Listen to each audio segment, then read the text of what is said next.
오늘 우리에게 주신 하나님 말씀 사도행전 11장 19절에서 26절까지의 말씀입니다.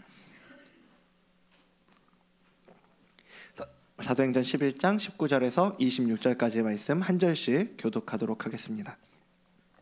그때 스데반의 일로 일어난 환란으로 말미암아 흩어진 자들이 베니게와 구브로와 안디옥까지 이르러 유대인에게만 말씀을 전하는데 그 중에 구브로와 구레네 몇 사람이 안디옥에 이르러 헬라인에게도 말하여 주 예수를 전파하니 주의 손이 그들과 함께 하심에 수많은 사람들이 믿고 주께 돌아오더라. 예루살렘 교회가 이 사람들의 소문을 듣고 바나바를 안디옥까지 보내니 그가 이르러 하나님의 은혜를 보고 기뻐하여 모든 사람에게 굳건한 마음으로 주와 함께 머물러 있으라 권하니 바나바는 착한 사람이요 성령과 믿음이 충만한 사람이라 이에 근 무리가 주께 더하여 지더라. 바나바가 사울을 찾으러 다소에 가서 만남에 안디옥에 데리고 와서 둘이 교회에 1년간 모여 있어 큰 무리를 가르쳤고 제자들이 안디옥에서 비로소 그리스도인이라 일컬음을 받게 되었더라. 아멘. 네, 우리가 살아가다 보면 전혀 생각지도 못한 그런 일들을 만나는 경우가 종종 있죠. 그게 때로는 큰 고난이나 어려움으로 다가오는 경우도 있는데요.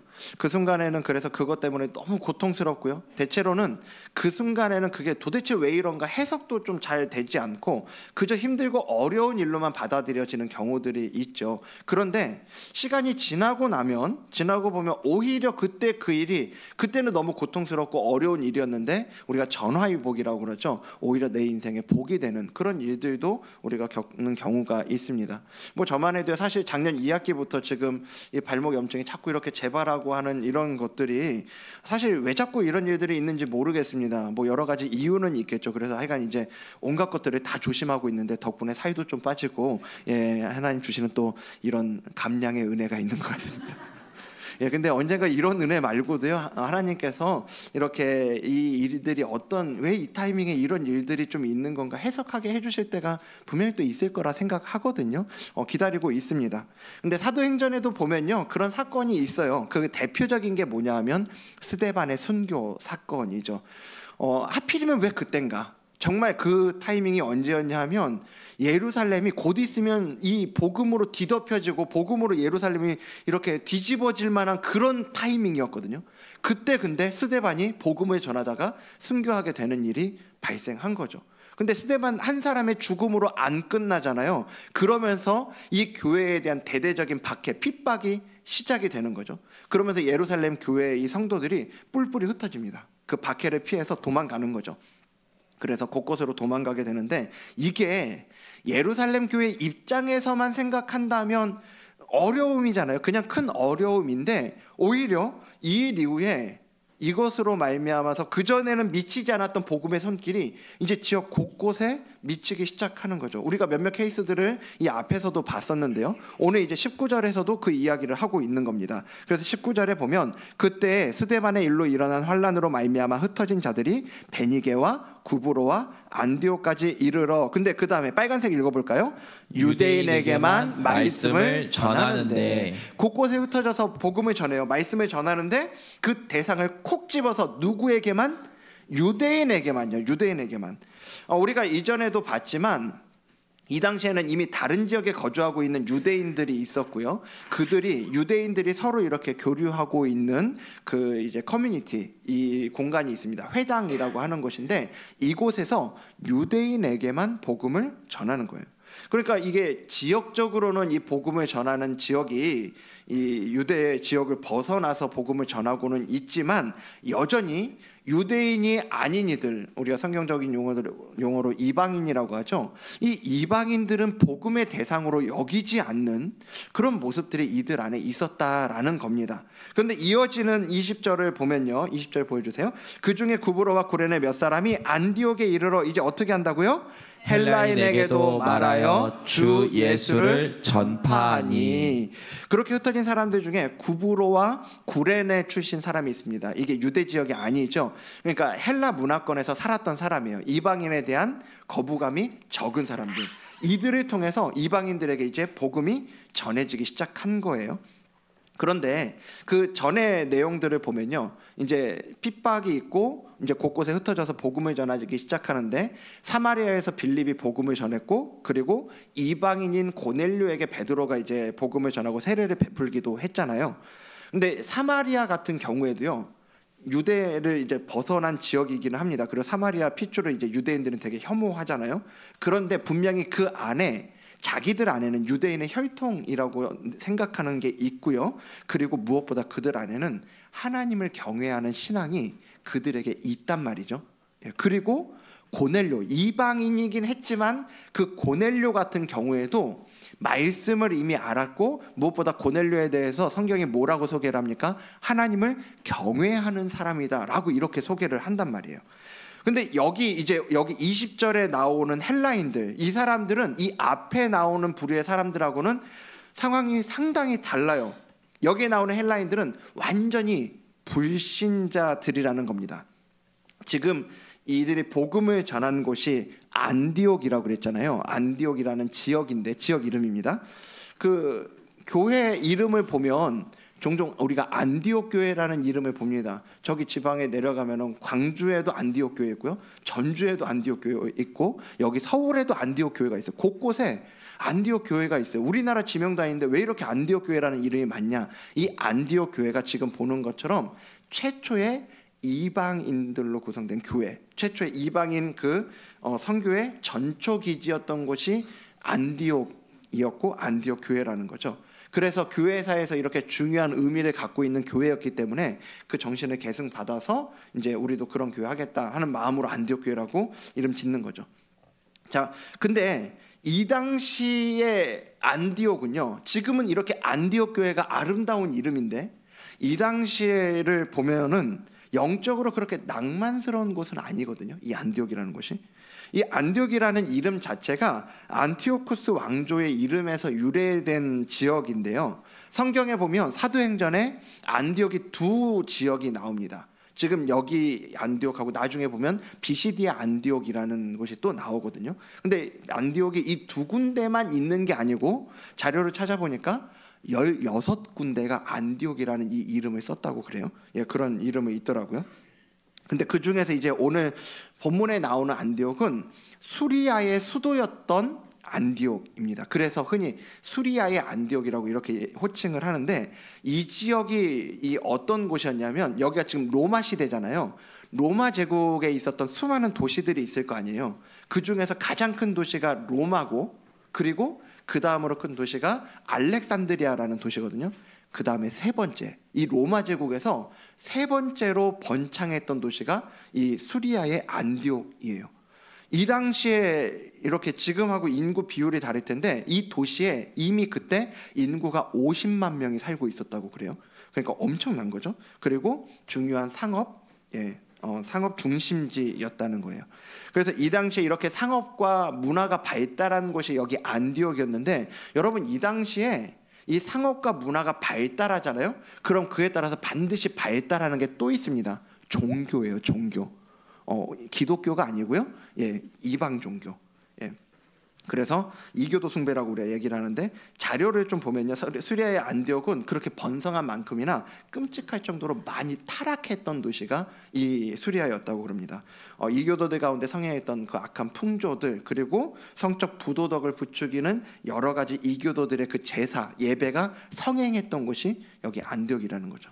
그러니까 지금 우리에게는 이 안디옥 교회 하면은 참 아름다운 이름처럼 생각이 되지만요, 처음 복음이 전해지던 당시에는 그 어디보다 치열했던 영적인 전쟁터와 같았던 곳이 여기 안디옥이었다라는 거예요.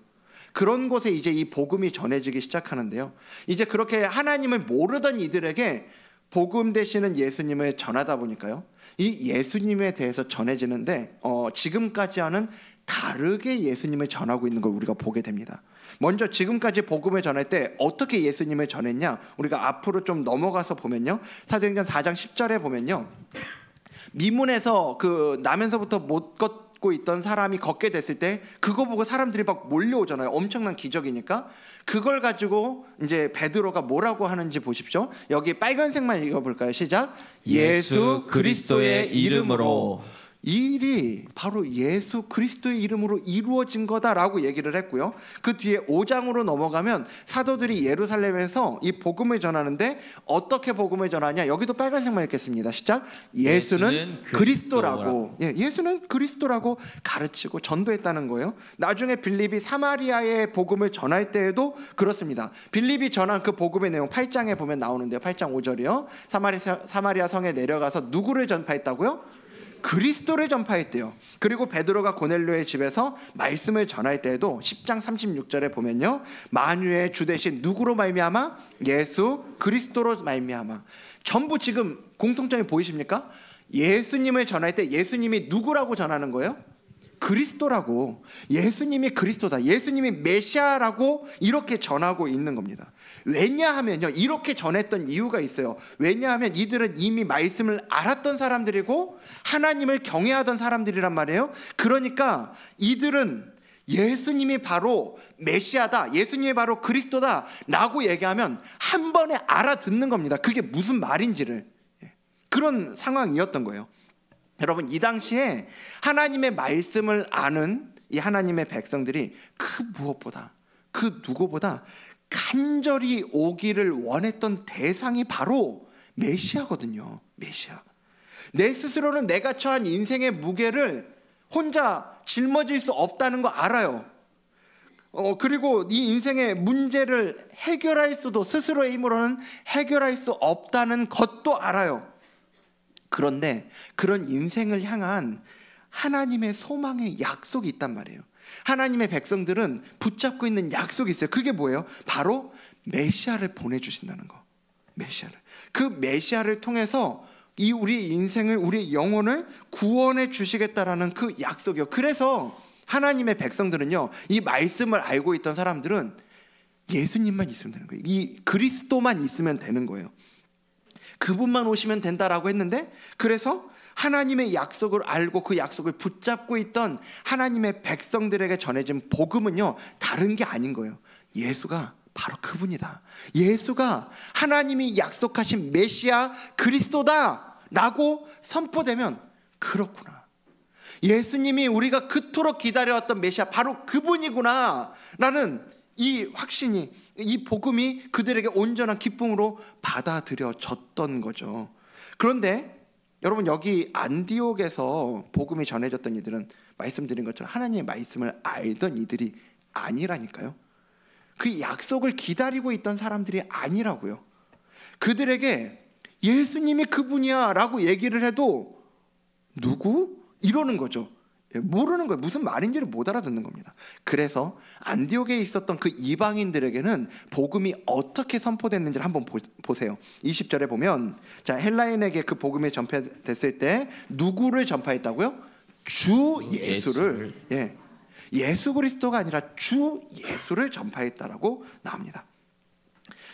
온 세상 만유의 주인이 바로 예수님이시고 그 예수님이 바로 당신 인생의 주인입니다 라는, 이게 바로 안디옥에 사는 이방인들에게 전해진 복음이라는 거예요. 사실 뭐 우리에게는 메시아나 주님이시나 뭐 그 말이 그 말 아닌가 뭐 이렇게 생각이 될 수도 있어요. 근데 이 당시 이 상황으로 좀 들어가서 생각을 해보자고요. 아까 이 안디옥이 우상 숭배가 굉장히 활발했던 도시라고 말씀드렸잖아요. 좀 제가 보니까 로마에, 여기 있었던 그 로마의 군인들은요, 신을 섬겼는데 어떤 신을 섬겼냐면, 이 군인들에게 있어서 가장 중요한 문제가 뭘까요?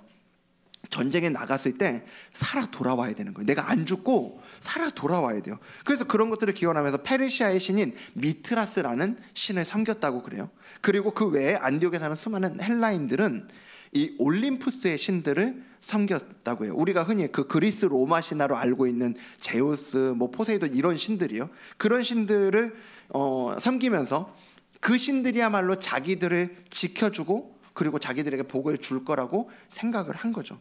여러분, 이런 안디옥의 어떤 종교와 문화를 통해서 우리가 엿볼 수 있는 게 있는데요, 바로 이들 존재 깊숙한 곳에 자리 잡고 있는 근본적인 불안함과 두려움이죠.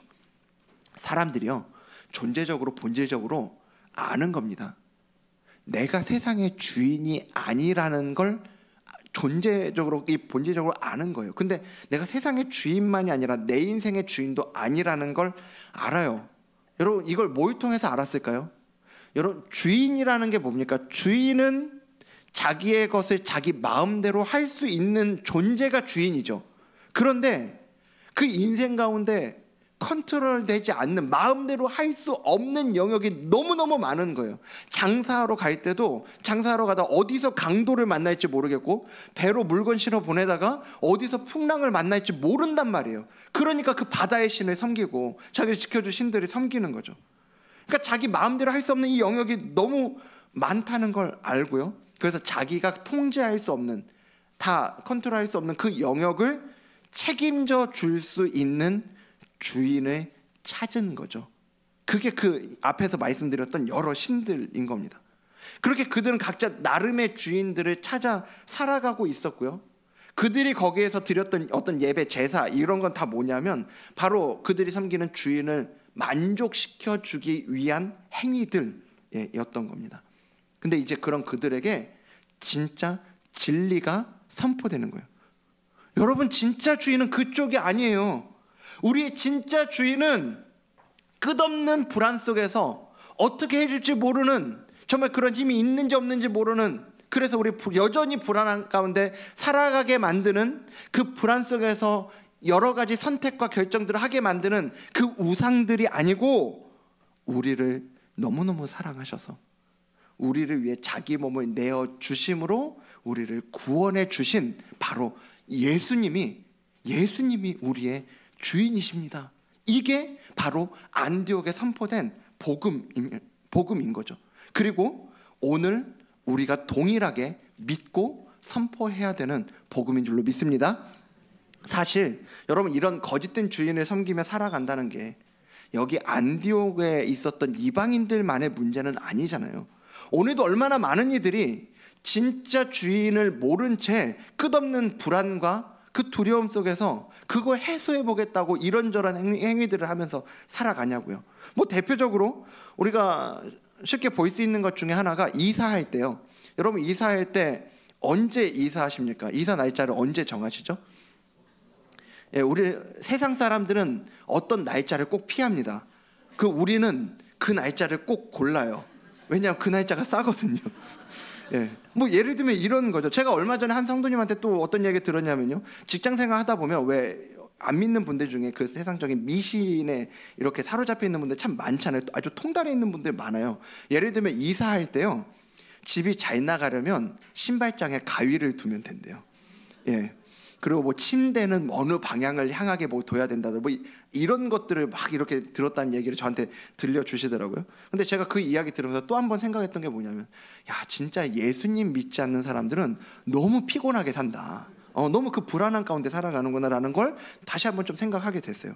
여러분 우리에게 진짜 평안을 주시고 안식을 줄 수 있는 복된 소식은 예수님이 우리의 영원한 주인이라는 진리인 줄로 믿으시길 바랍니다.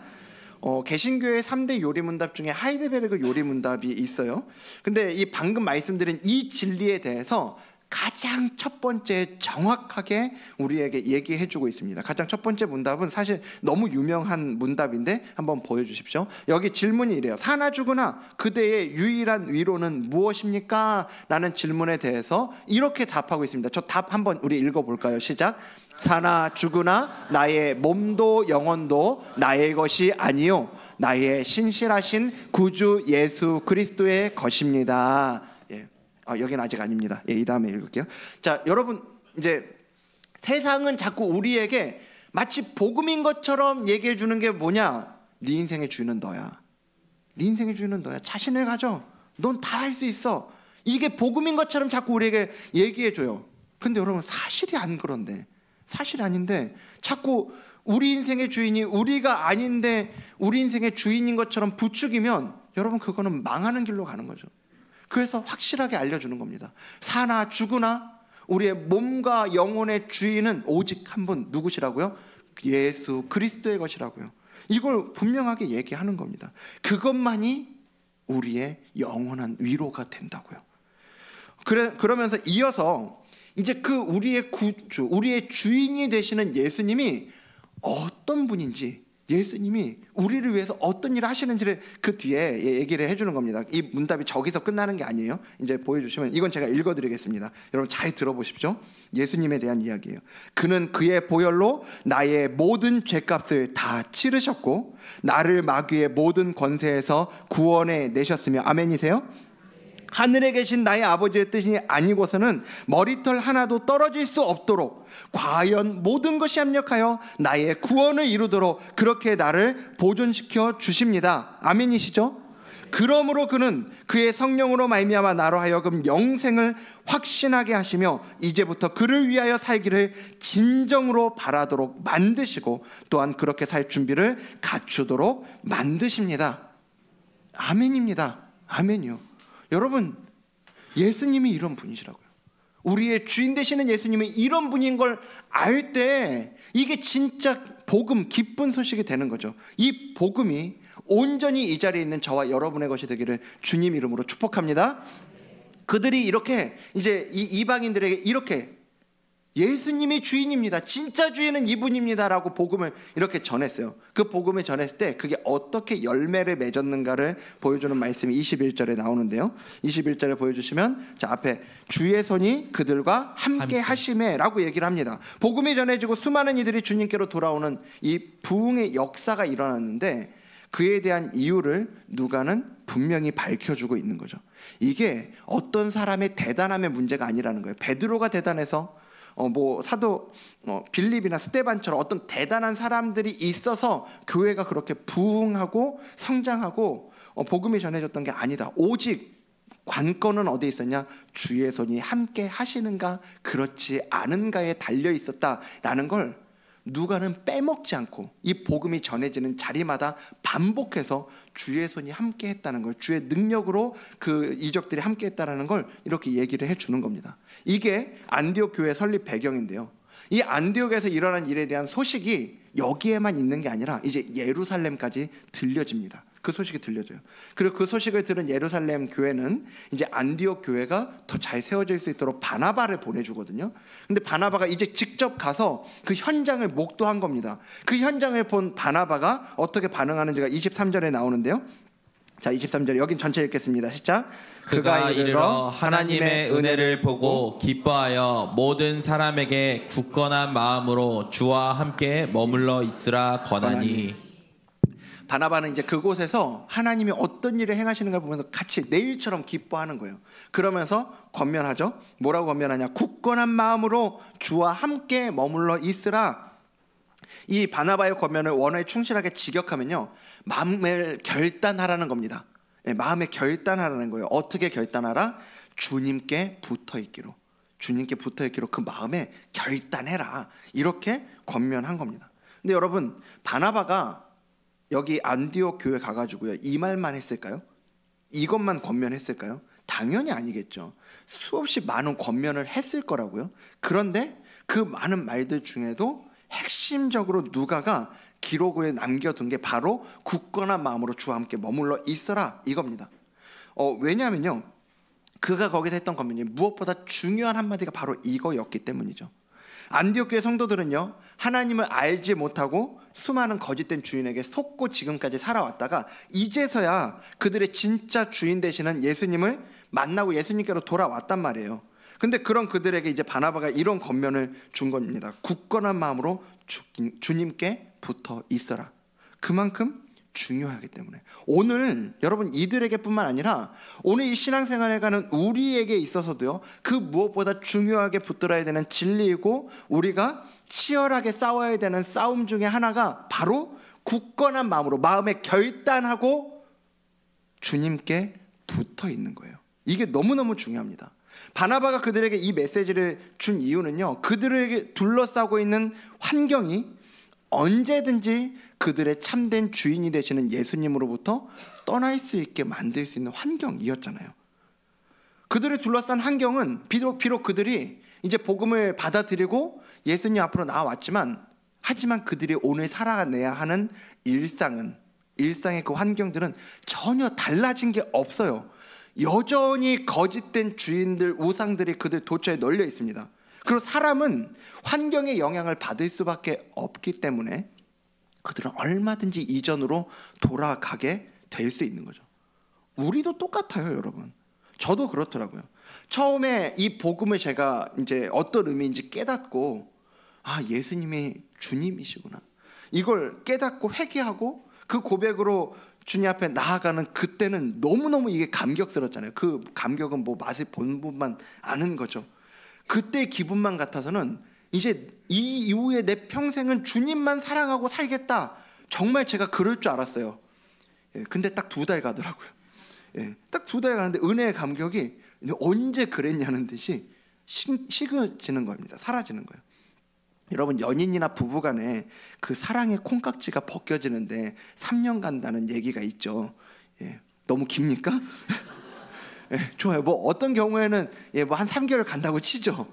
뭐 3개월, 3년, 뭐 어떤 분 뭐 30년 다 좋습니다. 근데 제가 진짜 말씀드리고 싶은 건 그 기간이 아니고요, 언젠가는 벗겨진다는 겁니다. 뭐 그렇게 충격이세요? 언젠가는 이게 벗겨져요. 여러분, 이게 우리의 감정입니다. 우리의 감정은 그때 막 그렇게 들끓었다가도 언제든지 식을 수도 변할 수도 있어요. 그래서 여러분, 이 정말 좋은 관계가 맺어지기 위해서는요, 그 좋은 관계는 콩깍지에 의해서는 좋은 관계가 생기지 않습니다. 그 감정에만 의존한 관계는 절대 건강할 수 없어요. 진짜 건강한 관계는 서로에 대한 신뢰와 그리고 책임에 기반해서 만들어 가는 거잖아요. 여러분, 이게 우리 신앙생활에도 같은 맥락이 있거든요.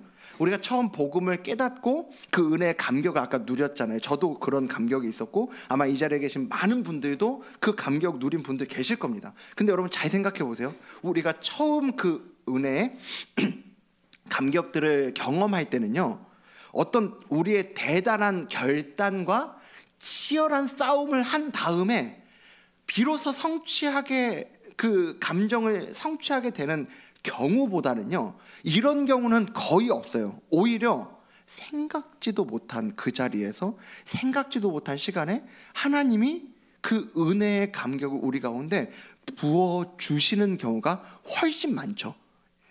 그런데 여러분, 그 다음이 중요한 거예요.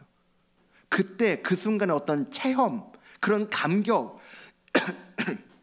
여기에만 우리가 집중하게 되면요, 계속 그 다음 걸 찾게 됩니다. 또 다른 체험, 또 다른 감격, 계속 그 감격이 있는 뭐가 내 감정을 그렇게 자극하고 나를 그렇게 흥분되게 만드는지만 자꾸 찾게 될 수 있다고요. 여러분, 그건 절대로 건강한 신앙생활이 아닙니다. 그 은혜의 감격에 힘입어서 어디로 가야 되냐면 정말 그걸 통해서 하나님을 더 알아가는 자리로 나아가야 되는 거죠. 그 사랑의 콩깍지에 쓰인 커플들도요, 그 감정에만 머무르지 않고 오히려 그 삶 가운데 있는 여러 가지 좋은 일, 나쁜 일, 슬픈 일, 이런 것들을 다 함께 그 시간들을 겪어가면서 서로를 알아가고 경험하는 가운데 그 관계가 더 깊어져 가잖아요. 그런 것처럼요, 우리도 처음 복음을 통해 주신 이 감격, 그 감격의 그 시간들을 넘어서서 더 건강하고 단단하고 깊은 신앙의 자리로 나아가기 위해서는요, 우리가 어떤 상황에서도 주님께 붙어 있겠다, 주님을 더 의지하겠다, 이렇게 마음에 결단하는 것들이 너무너무 필요하다는 거예요. 오늘 바나바는 이제 신앙생활을 시작하게 된 이들에게 바로 그걸 권면하고 있는 거죠. 이제 앞으로 신앙생활 하는 게 마냥 편하지 않을 거거든요. 지금은 막 그 은혜의 감격이 있는데, 아까 말씀드린 그들을 둘러싼 환경도 그렇지만, 여러분, 또 이 시대가 어떤 시대입니까? 우리가 아는 것처럼 이 시대는 박해의 시대예요. 예수님이 나의 주님이십니다라는 그 고백 하나 때문에 그게 이유가 되어서 온갖 어려움을 겪을 수 있는 시대가 바로 이 시대라고요. 그래서 바나바는 너네 감정에만 머무르는 게 아니라 굳건한 마음으로 주님께 붙어 있어야 된다 권면하고 있는 거죠. 그리고 그는 이렇게 한마디 던져놓고 거기서 멈추지 않습니다. 8년 전에 고향으로 돌아갔던 사울을 찾아서 다소까지 가서 그를 데려와요. 그래서 함께 1년 동안 이 안디옥 교회 성도들을 양육하는데요. 그 결과를 누가는 26절에 이렇게 얘기를 하고 있습니다. 여기 빨간색만 읽겠습니다. 시작. 제자들이 안디옥에서 비로소 그리스도인이라 일컬음을 받게 되었더라. 아멘. 바나바가 사울과 함께 안디옥 교회 성도들이 1년 동안 말씀으로 양육하고 이제 그 가르침을 받은 제자들을 사람들이 뭐라고 불렀다고요?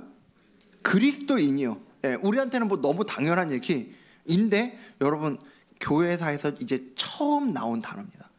교회사에서는 처음 이제 이 단어가 시작이 된 거예요. 이 그리스도인이라고 표현됐는데 이 원어적인 의미를 보면 그리스도에게 속한 사람들, 그리스도를 따르는 사람들, 그리스도의 종들, 이런 의미를 갖고 있는 게 이 표현이에요. 사도행전에서 이제 처음 나오고 교회사에서 처음 나온 표현인데 여러분 그런데 누가 이들을 이렇게 불렀을까요? 그들 스스로 하는 얘기였을까요? 아닙니다. 예. 이건 그들이 스스로 자기소개하면서 저는 그리스도인입니다 이렇게 얘기한 게 아니에요. 오히려 안디옥에서 그들을 매일 보는데 그전에도 봐왔고 이제도 보는데 그리스도인은 아닌 사람들, 외부에 우리식으로 얘기하면 불신자들이죠.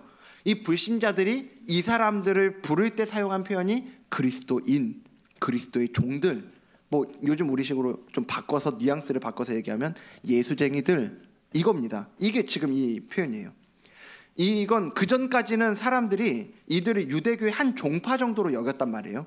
그래서 유대교에서 나온 어떤 이단처럼 여겼는데 이제 다른 거구나, 이 사람들은 다른 사람들이구나, 인정하게 됐다는 거죠. 그리고 이 말은 이들이 보여주는, 이 그리스도를 따르는 이들이 보여주는 공통된 특징이 있었다는 겁니다.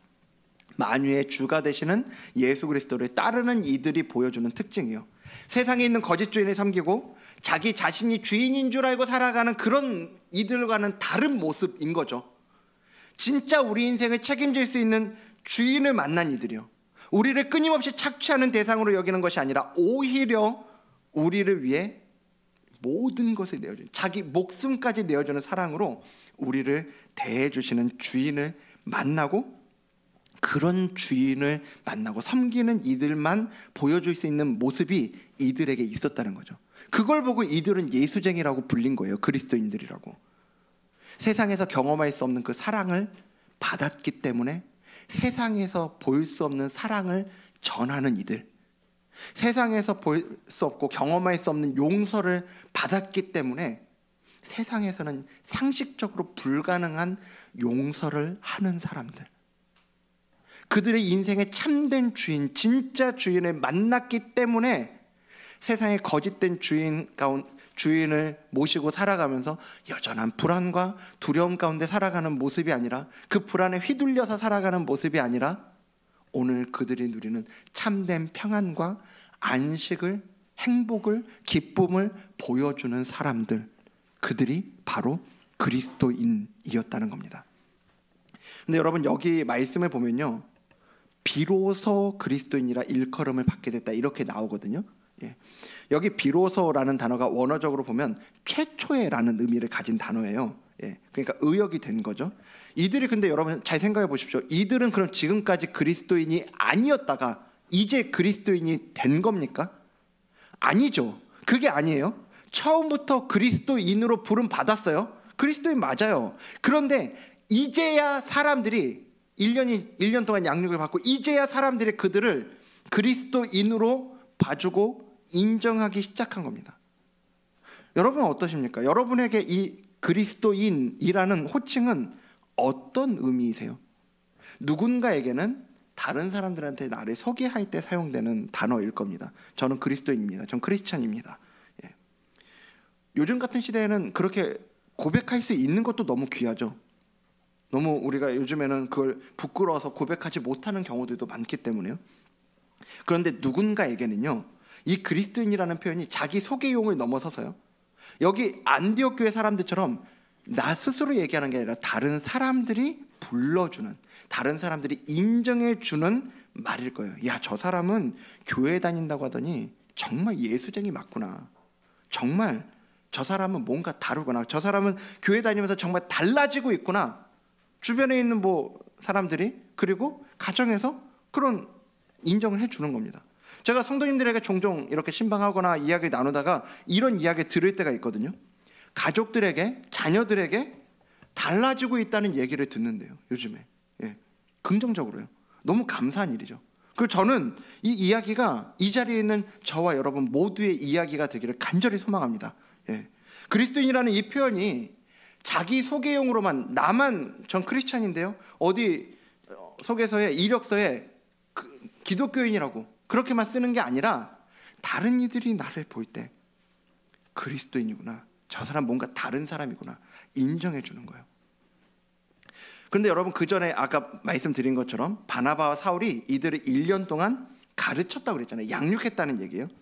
분명 이들은 처음부터 그리스도인이었는데 그 가르침을 받는 시간을 통해 더욱 그리스도인답게 되어갔다라고 이렇게 우리가 볼 수 있는 거죠.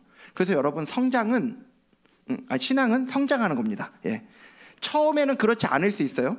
우리 아이들을 보면 분명히 그렇습니다. 아이들을 키워나가다 보면요, 저랑 아내랑 종종 하는 얘기가 있어요. 아이들을 보면서, 야, 쟤네들이 요즘은 좀 사람다워지고 있다, 이제 이런 얘기를 할 때가 있는데, 분명히 사람으로 태어났지만 사람다워지는 거 아니냐고요.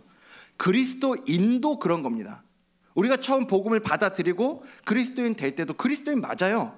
예, 처음부터 우린 사람이었던 것처럼. 그런데 그리스도인답게 되어져 가기 위해선 성장해 가야 되는 거죠. 그것들을 위해서 우리가 양육을 받는 시간들이 필요하더라는 거예요.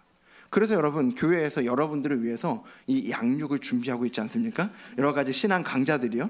예, 여러분, 지금까지 한 번도 나는 성경이 도대체 어떻게 구성되어 있는지 내가 들어본 적이 없다, 이런 분들을 위해서 저희가 성경 학교를 준비했고요. 그리고 도대체 맨날 큐티해라 말씀 묵상해라라고 하는데 어떻게 묵상하는지 모르겠다 하시는 분들을 위해서 큐티 강좌를 저희가 준비했습니다. 그리고 1:1 이 신앙생활 어떻게 해야 되는지 잘 모르겠다 하시는 분들을 위해서 1:1 양육도, 그리고 1:1 양육을 이미 받은 분들, 그리고 내가 그냥 나 혼자 신앙생활 잘하는 게 아니라 나도 누군가를 또 이 신앙생활 이런 거다 가르쳐 줄 수 있는 자리에 가실 수 있도록, 그 자리로 성장해서 가실 수 있도록 1:1 양육 리더 과정도 이번에 처음으로 저희가 이렇게 오픈했습니다. 어떤 분들은 이런 분들이 있어요. 전도하고 싶은데 전도를 어떻게 하는 건지 모르겠고 용기도 안 나. 그런 분들을 위해서 전도 폭발이 준비되어 있습니다. 예. 여러분, 지금 이 노다지 아닙니까? 예? 여러분, 이렇게 지금 마음만 먹으면 영적으로 자라갈 수 있는 기회가 이렇게 돋쳐 있는데, 여러분, 이 시간을 그냥 날려보내지 마십시오. 예. 여러분, 제가 광고하는 것 같습니까? 광고가 맞습니다. 예, 광고가 맞는데 여러분, 이 광고를 잘 들으시고 여러분들의 영적인 이 유익을 위해서 잘 활용하셨으면 좋겠어요. 종종 그런 광고 있잖아요. 광고인데 여러분들을 위해서 하는 겁니다, 이런 광고요. 이거야말로 그렇습니다. 그래서 여러분들 이것들을 잘 활용하셨으면 좋겠어요. 여러분, 우리가 그리스도인답게 되어져 간다는 건요, 내가 이제부터 그리스도인답게 살아야지 한다고 그렇게 되지 않아요. 그거 결단한다고 여러분들이 되지 않습니다. 오히려 중요한 건 뭐냐면요, 아까 이 시작이 어디 있었어요? 예수님이 주님이시라는 거예요. 내 인생의 주인 되시는 예수님이 어떤 분인지를 알아야죠. 거기에서부터 오는 겁니다. 우리가 행동이 달라지고 생각이 달라지고 우리의 가치관이 달라지는 건 내가 그냥 그리스도인 돼야지 한다고 달라지는 게 아니라 우리 인생의 주인이시라는 하나님이, 예수님이, 그리고 우리와 함께 하시는 성령님이 어떤 분인지를 알아갈 때, 그걸 내가 알아가고 그게 나에게 믿음으로 죄송합니다, 작동하기 시작할 때, 그때 우리가 그리스도인답게 살아갈 수 있는 거예요. 그래서 우리가 좀 그 믿음의 씨름을 하셨으면 좋겠어요. 교회가 여러분들을 위해서 준비하고 있는 것, 이것들을 여러분들이 적극적으로 활용하시고, 그래서 우리 모두가 그리스도인답게 그리스도인으로 일컬음을 받는 우리 모두가 되기를 주님 이름으로 축복합니다. 말씀 마치겠습니다. 오늘 여러분과 안디옥 교회 이 시작을 함께 나눴잖아요. 여러분, 이 교회의 시작, 말씀드린 것처럼 예수님의 주되심에 대한 선포였어요.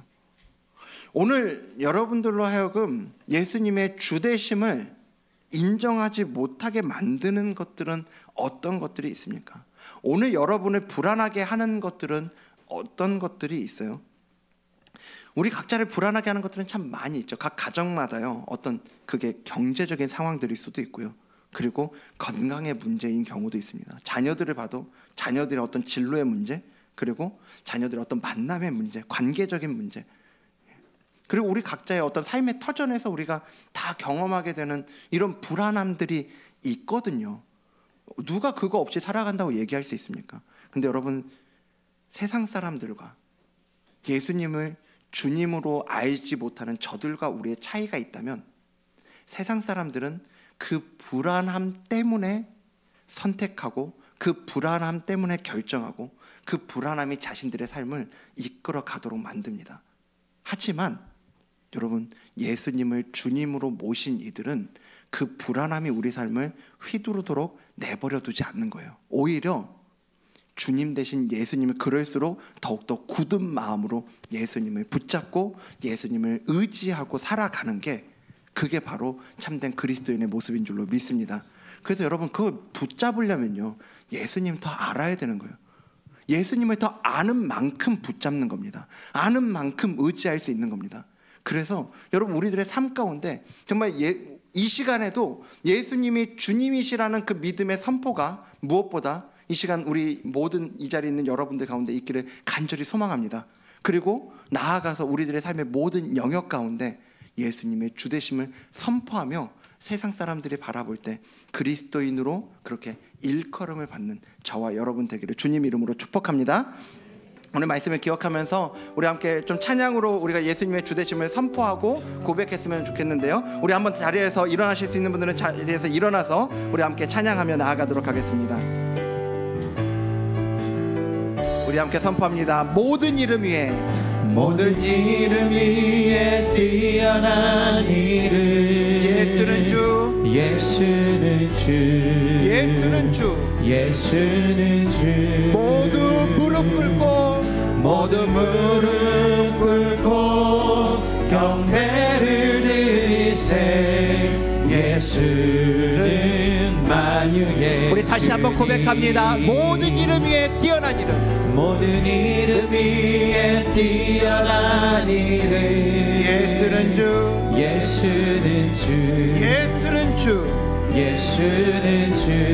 모두 무릎 꿇고, 모두 무릎 꿇고 경배를 드리세. 예수는 만유의 주, 예수는 주, 예수는 주, 예수는 주. 온 천하, 온 천하 만물을 얼어 그 보좌 영광을 돌리세. 예수, 예수, 예수는 주, 예수는 주, 예수는 주. 온 천하 만물을 얼어 그 보좌 영광을 돌리세. 예수, 예수, 예수. 우리 함께 믿음으로 선포합니다. 오직 예수, 오직 예수, 다른 이름은 없네. 주 이름만 우리에게 주셨네. 오직 예수, 다른 이름 없네. 오 영광과 존귀 권세와 찬양 받으실 우리 함께 마지막으로 두 손 들고 찬양합니다. 오직 예수, 오직 예수, 다른 이름은 없네. 주 이름만 우리에게 주셨네.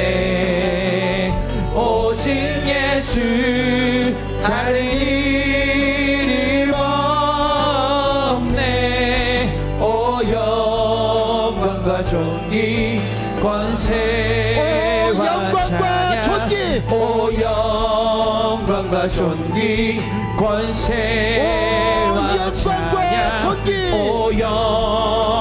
영광과 존귀 권세와 찬양 받으실 분 오직 주 예수.